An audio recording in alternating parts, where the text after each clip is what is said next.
Hello, here I am from the future to insert a video here in between 2.5 and 3.1. This is less of a fundamentals of programming concept and more of a computer graphics concept, but it is just like being asked to me so many times over and over and over again that I feel the need to add this as a tutorial here. So what so many people are trying to do in watching these tutorials and learning to program graphics in P5 is have something that you can paint, like draw a trail or something that layers over time, but also something that doesn't have that trail, that animates without leaving where it was before. And in fact, the true answer to that is, maybe you would want to wait until object-oriented programming in arrays, because later you'll see some techniques for doing this where you can just like store all the information and store the history of the information and draw it or not draw it. But for right now, I'm going to show you a technique, and I actually have a video about this already, but it uses some fancier things that kind of aren't at this point here in this tutorial series. So you could go look at that other video about createGraphics too, but I'm going to show you how createGraphics works. So this is what I have right now. I'm going to show you the problem. This is a P5 sketch where I want this square to move around, but I want it to animate without leaving a trail. But I also want to be able to paint over this canvas, and I can't now because if I click, it draws the circle, but it's not drawing its trail. Oh, so I can take the background out, and then now, I can paint, but now that. So either I'm not erasing the background and everything has a trail, or I'm erasing the background and nothing has a trail. So there is a way around, not around this, which is to use something called createGraphics. And what createGraphics will actually let me do is basically have two canvases. I can have two canvases, one with trails, one without trails, and the one with trails I can kind of like layer on top of the one without trails. So I want so here, let's put background back here. So this is no trails, and this is here, trails.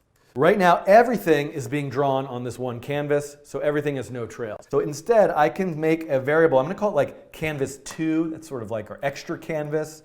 Maybe I'll call it, I'll call it extra canvas. A very silly variable name, but let's call it that. And I'm going to say extra canvas equals createGraphics 400, 400. So what this is doing is just like this is create canvas. It's a little bit weird, like why don't I just say create canvas? Well, you have to use different terminology. The canvas is only in P5 is the thing that refers to the actual thing that you're seeing, but I want to create an off-screen canvas. That's a graphics object. And so now once I have that, I can do things like say extra canvas background, and I'm going to say like 25500. Now we don't see it.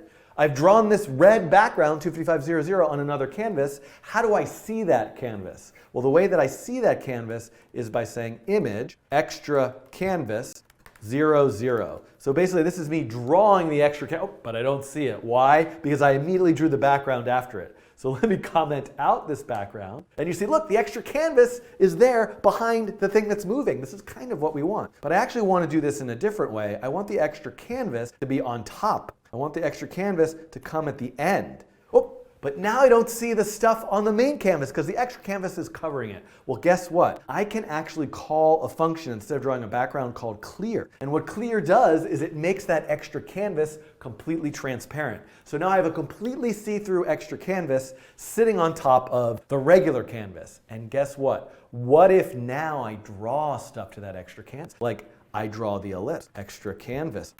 So instead of saying just plain ellipse, I'm saying extra canvas dot. And this involves, the reason why I didn't want to put this here is this involves some syntax that we're not familiar with. It's a variable dot a function name, and this is going to come up, this is foreshadowing object-oriented programming. But for now, you can see I'm drawing the ellipse on this extra canvas. And I am going to set the extra canvas to have no stroke and the extra canvas to have fill. And now, look at that. I'm drawing a trail, and that is not drawing a trail. Now let's make this a little bit more clear what's going on just for a second. Let's make because I want the square to be quite a different color. So I'm going to make it red so you can really see it. And what's interesting about this is, note, so I'm drawing, but note, look, I can draw over it. So that, I'm drawing over it. So this is like sort of like code 1 where I'm drawing over it. What if I want the red thing to be on top? Well, no problem.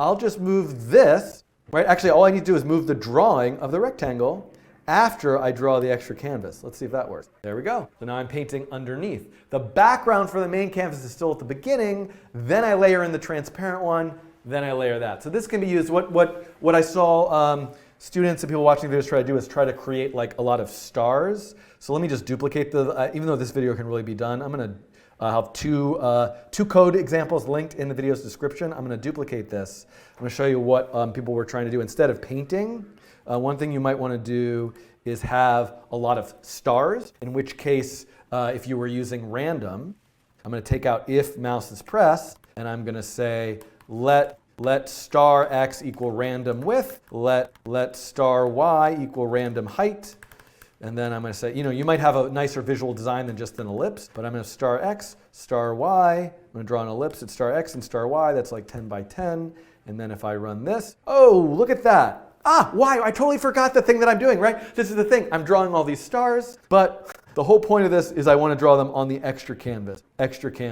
So now you see this is a way that I can layer things up randomly while something is animating by not erasing the background apart, by erasing the background apart. So I'll clean up both of these code examples and link them in this video's description. Hope this answered a question that a lot of you seem to have right at this part. Okay, see you later.